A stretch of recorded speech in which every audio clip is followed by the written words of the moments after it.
In the previous chapters, we have discussed about different models in spatial data, that is raster model, vector model, and also discussed about the attribute model in detail.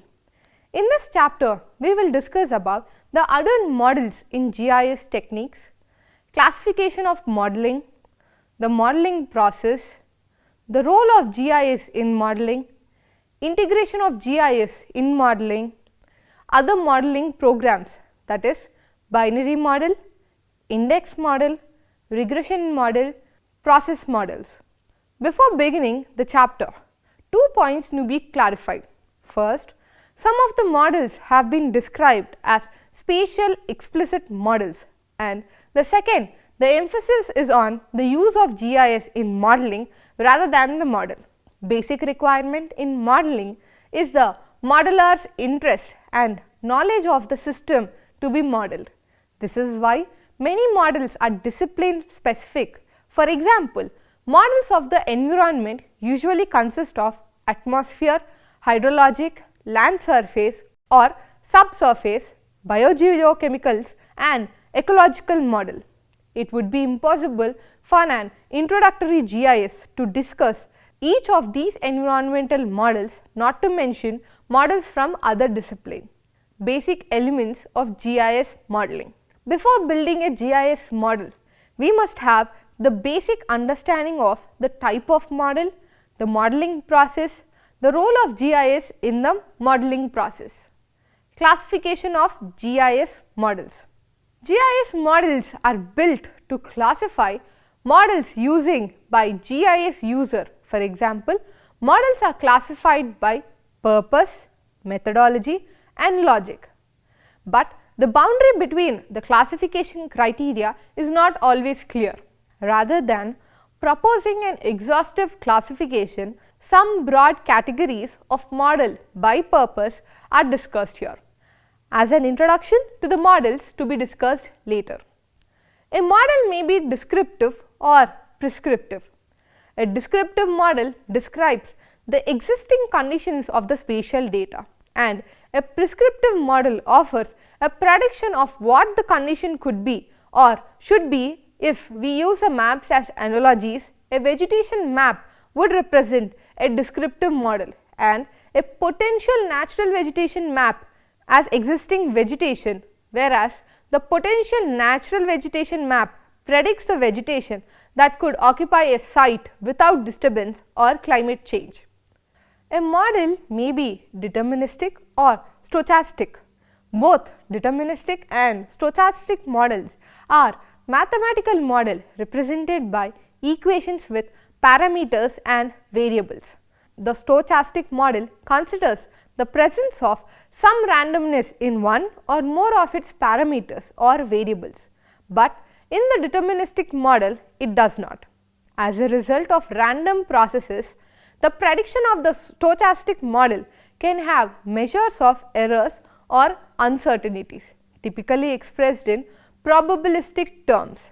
This is why a stochastic model is also called a probabilistic or the statistical model. Models can also be divided into dynamic or static. A dynamic model emphasizes the change of spatial data over time and the interaction between the variables, whereas a static model deals with the state of geospatial data at a given time period. Simulation is a technique that can generate different states of geospatial data over the period. Many environmental models such as groundwater pollution and soil water distribution are best studied as dynamic model. A model may be a deductive or inductive in nature. The deductive model represents the conclusions derived from a set of premises. These premises are often based on scientific theory or physical laws. For example, according to some ongoing laws that are happening in the Earth's surface, we can deduce a resultant value, or due to the movements of the continents in the Earth, we can say the present shape of the Earth is present, or else we can provide a theory stating that the future location or future movement of the continents is based on this deductive theories. An inductive model represents the conclusions derived from empirical data and observation period to access the potential for a long slide. For example, one can use a deductive model based on laws in physics or use an effective model based on recorded data from past landslides. The modeling process. They are a series of steps to be followed for developing a model. The first step is to define the goal of the model. This is analogous to defining the research problem. What is a phenomena to be modeled, or why is the model necessary? What spatial and temporal skills are appropriate for the model? The modeler can organize the essential structure of the model by using a sketch or a diagram. The second step is to break down the model into elements and to define the properties of each element and the interaction between the elements in the form of conceptual diagram, that is, for example, a flow chart. This is followed by a mathematical model in which the modeler gathers the mathematical equations for the model and commands in GIS or in the computer code to carry out the computation. Implementation and calibration of the model is the third step. The modeler needs data to run and calibrate the model. Model calibration is an iterative process, a process that repeatedly compares the output from the model to the observed data, adjusted the parameters and reruns the model. Uncertainties in the modern prediction are the major problem in calibrating deterministic model. Sensitivity analysis is a technique that can be quantified these uncertainties by measuring the effects of the input changes on the output. A calibrated model is a tool ready for prediction, but model must be validated before it can generally be accepted. Model validation accesses the model's ability to predict under conditions that are different from those used in calibration phase. A model that has not been validated is likely to be ignored by other researchers. Model validation requires a different set of data from those used for developing the model. The modeler can split the observed data into two subsets, one subset for developing the model and the other subset for model validation. But in many cases, the required additional data set presents a problem and forces the modeler to unwisely go for validation step. The role of GIS in modeling. GIS can assist the modeling process in several ways. First, GIS is a tool that can process, display and integrate different data sources including map, digital elevation model, global positioning system, data, images and tables. These data are then needed for the implementation, calibration and validation of a model. GIS can function as a database management tool and at the same time is useful for modeling related tasks such as exploratory data analysis and data visualization. Models built with GIS can be vector based or raster based.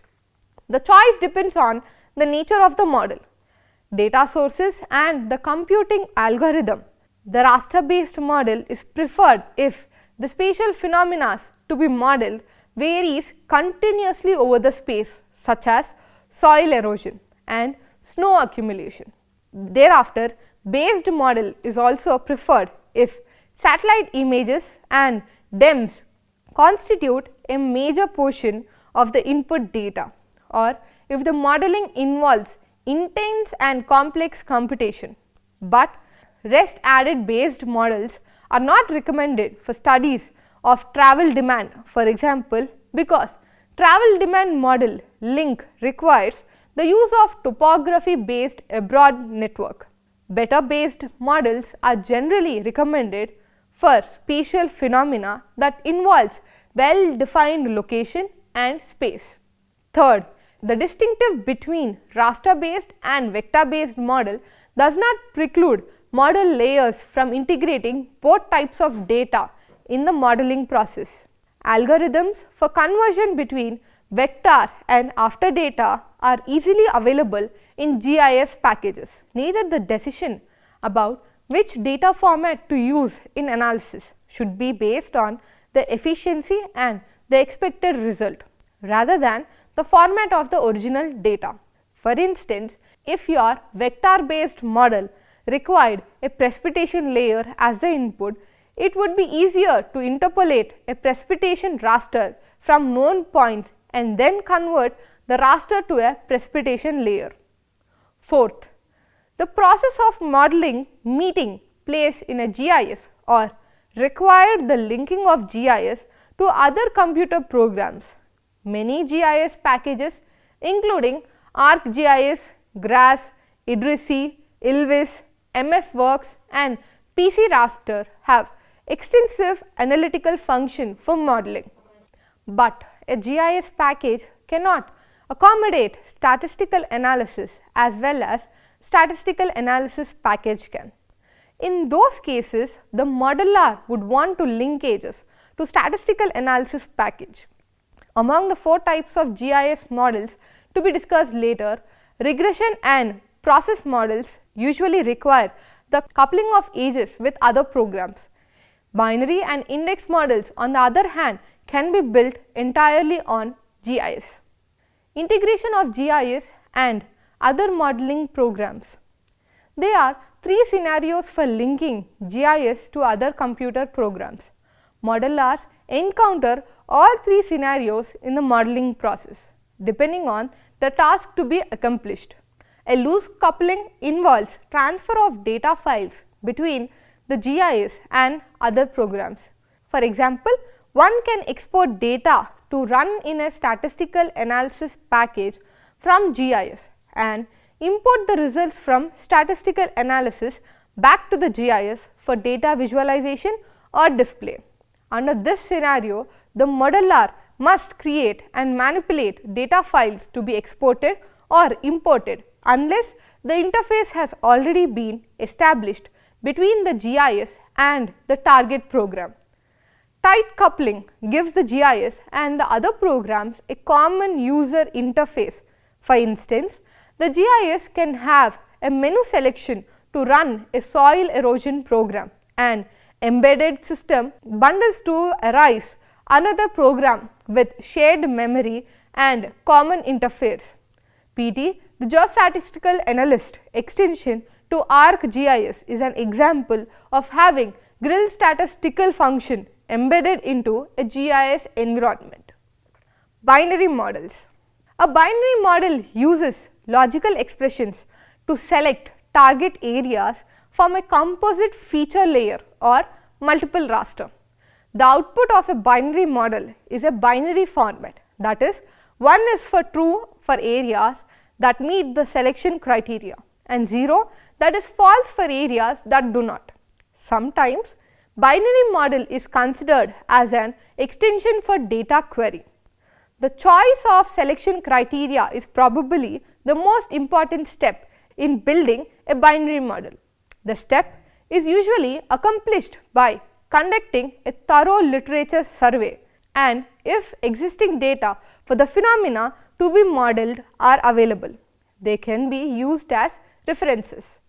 Existing or historical data are also useful for model calibration and validation. Applications of binary model. The most common application of binary model is setting analysis, that is nothing but determining a unit area whether it meets a set of selection criteria for locating a landfill or ski resort or university campus. There are at least 2 approaches to conduct a setting analysis. One, evaluate a set of nominated or pre-selected sites. Another, evaluate all potential sites. Although the 2 approaches may use different set of selection criteria, they follow the same procedure for evaluation. Index model. An index model calculates the index value for each unit area and produces a ranged map based on the index value. And the next model is similar to a binary model. in that both involve multi-criteria evaluation and both depend on overlay operation for data processing. But an index model produces for each unit area an index value rather than a simple yes or no. Applications of index model. Index model are commonly used for suitability analysis and vulnerability analysis. A suitability analysis ranks areas for their appropriateness for a particular use. Availability analysis access is area for their susceptibility to a hazard or disaster. Both analysis require careful consideration of criteria and criterion weights. Development of an index model is therefore more involved than a binary model. Regression models. Regression model breeds independent variable to a number of independent or explanatory variables in an equation which can be used for prediction or estimation. Like an index model, a regression model can use overlay operations in a GIS to combine variables needed for the analysis. There are three types of regression models: linear regression, local regression and logistic regression. Linear regression model. A multiple linear regression model is defined by y is equal to a plus b1 and x1 plus b2 x2 and so on till bn and xn, whereas y is the dependent variable, x1 is the independent variable and b1 to bn are the regression coefficient. Typically, all variables in the equation are numerical variables. All the categorical variables called dummy variables may be used as independent variables. They can also be the transformation of some variables. Common transformation include square, square root and logarithmic. The primary purpose of linear regression to predict values of y from the values of x one period, but linear regression requires several assumptions about the error or residual between the predicted value and the actual value.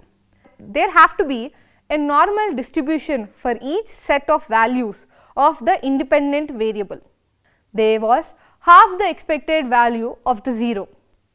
The variance of the error is constant for all values of the independent variable.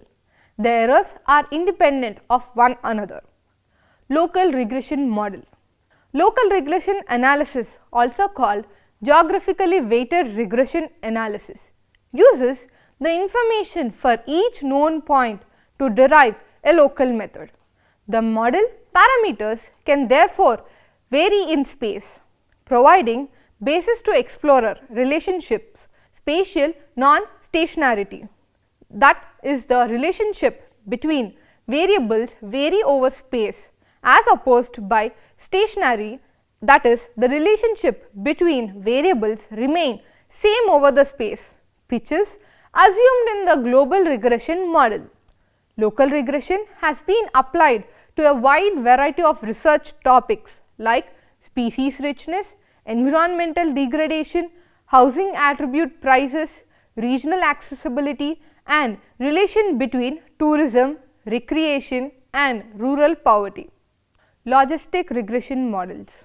Logistic regression is used when the dependent variable is categorically, that is, present or absent, and the independent variable are categorically numeric or both. Image for advantage of using logistic regression is that it does not require the assumption needed for linear regression. Logistic regression use is the logic of y is the dependent value. Logistic regression model are used to determine the landslide area, vegetation index and also been developed for predicting grassland bird habitat, fish habitat and visitor awareness and attitude towards national park designation. Process models. The process model integrates existing knowledge about the environmental processes in the real world into a set of relationships and equations of quantifying the processes. Modules or the sub-model are often needed to cover different components of a process model. Some of these models may use mathematical equation derived from empirical data, whereas other we use equations derived from laws in physics. The process model offers both predictive capability and explanation that is inherited in a proposed process. Therefore, process model are guide definition predictive and dynamic model. Environmental models are typically process model because they must deal with the interaction of many variables including the physical variables such as climate, topography, vegetation and soils, as well as cultural variables such as land management. As would be expected, environmental models are complex and data intensive and usually face issues of uncertainty to a great extent than traditional natural science or social science models. But once built, an environmental model can improve our understanding of physical and cultural variables, facilitate prediction and perform simulations. Process models are typically raster based. The role of GIS in building process model depends on the complexity of the model. A simple process model may be prepared and run entirely within a GIS, especially if the GIS is capable of performing loop for model calibration and stimulation. But more often, GIS delegated the role of performing modeling related tasks such as data visualization, database management and exploratory data analysis. Summary: modeling can be defined in the context of Geographic Information System (GIS) as occurring whenever operations of the GIS attempt to emulate processes in the real world at one point in the time or over the extended period. Models are useful and used in a vast array of GIS applications, from simple evaluation to the prediction of future landscapes. In past, it has often been necessary to couple GIS with special software designed for high performance in dynamic modeling. But with the increasing power of GIS hardware and software, it is now possible to reconsider this relationship.